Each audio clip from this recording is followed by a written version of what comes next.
देवर और भाभी करते थे रूम के अंदर रोमांस। घर वालों ने दोनों को नग्न अवस्था में पकड़ा। इस भाभी और देवर की कहानी बिहार के गोपालगंज से जुड़ा है। नमस्कार, आदाब, प्रणाम। मैं गुड्डू कुशवाहा आपका स्वागत करते हैं हमारा चैनल A.G क्राइम में। और आप देख रहे हैं सच्ची घटना की एक नई एपिसोड के साथ एक नई कहानी। चलिए पूरी कहानी को बताते हैं आपको थोड़ी विस्तार से। आज की जो सच्ची घटना है वह सरधाना थाना क्षेत्र के नानू गांव का है। मेरे भाइयों एवं दोस्तों, इस गांव में एक देवर और भाभी रहा करते थे। भाभी और देवर के बीच में नाजायज संबंध थे। वे लोग अक्सर जब घर के लोग सो जाया करते थे तो यह दोनों एक कमरे में बंद होकर अपने बीच संबंध स्थापित किया करते थे और इसी तरह इनका यह रवैया चलते रहता है। और एक दिन जब यह दोनों एक ही साथ फिर से वही संबंध की जो कार्यक्रम है वह कर रहे थे, उसी समय उनके घर के एक सदस्य ने उन लोगों को नग्न अवस्था में देख लेता है।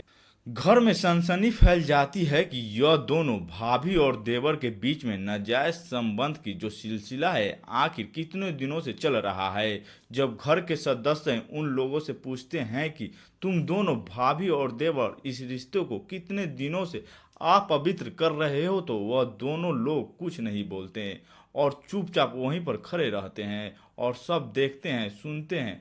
जब कोई जवाब नहीं मिलता तो घर वाले पंचायत बुलाने का फैसला करते हैं और फैसला करते वक्त सोचते हैं कि इन दोनों की शादी इसी पंचायत में कर दी जाएगी। पंचायत के लोग कहते हैं कि पहले इन दोनों से पूछ लीजिए कि यह दोनों एक साथ रहना चाहते हैं भी या नहीं। तो इस पर देवर और भाभी दोनों बोलते हैं कि हम खुशी खुशी साथ रहना चाहते हैं और हमारी शादी कर दीजिए। इन दोनों भाभी और देवर की शादी पंचायत के लोग कर देते हैं और कहते हैं कि तुम दोनों इस गांव को अब छोड़कर चले जाओ। फिर कुछ देर बाद भाभी और देवर इस गांव को छोड़कर अपनी जीवन की एक नई शुरुआत करने के लिए दिल्ली चले जाते हैं और वहां जाकर रहने लगते हैं। कुछ सालों तक दोनों का रिश्ता बहुत अच्छी तरह से चल रहा था, पर एक दिन भाभी जो होती है वो अपने देवर को किसी लड़की के साथ एक रेस्टोरेंट में देख लेती है।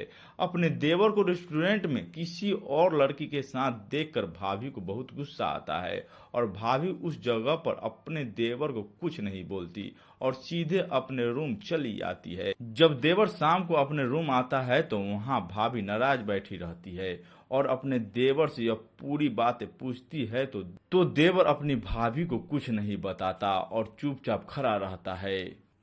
फिर देवर और भाभी आपस में झगड़ा करने लगते हैं। भाभी देवर पर यह आरोप लगा रही थी कि तुम बहुत दिनों से उस लड़की के साथ में घूम रहे हो और मुझे धोखा दे रहे हो। जब इस लड़की के साथ तुम्हें घूमना ही था और नैन मटक्का करना ही था तो मुझसे शादी क्यों किया, मुझे क्यों फंसाया। मैं खुश थी अपने जिंदगी में, तुमने मेरी जिंदगी को बर्बाद कर दिया है। इतने में जो भाभी का देवर होता है वह गुस्से में आकर अपनी बीवी यानी अपने भाभी को एक रॉड से सिर पर मारकर उसकी हत्या कर देता है। और हत्या करने के बाद देवर रूम छोड़कर बिहार के गोपालगंज जिले में जाकर छुप जाता है। उसके 2 दिन बाद जब रूम के अंदर से बदबू आने लगती है तो पड़ोस में रहने वाले एक व्यक्ति पुलिस को कॉल करके सारी बातों को बताता है। पुलिस आती है और रूम की दरवाजा को खोलकर अंदर जाती है। अंदर जाने के बाद पुलिस को जो नज़ारा देखने को मिलता है उसे देखकर आपकी भी आंखें नम हो जाएगी और आप भी अपने घर परिवार के खिलाफ जाकर शादी करना या नाजायज संबंध बनाना यहाँ से जरूर छोड़ देंगे, क्योंकि जो इस भाभी के साथ में हुआ वह किसी और के साथ ना हो, ऐसी हम कामना करते हैं। दोस्तों, जो देवर होता है वो अभी तक फरार चल रहा है।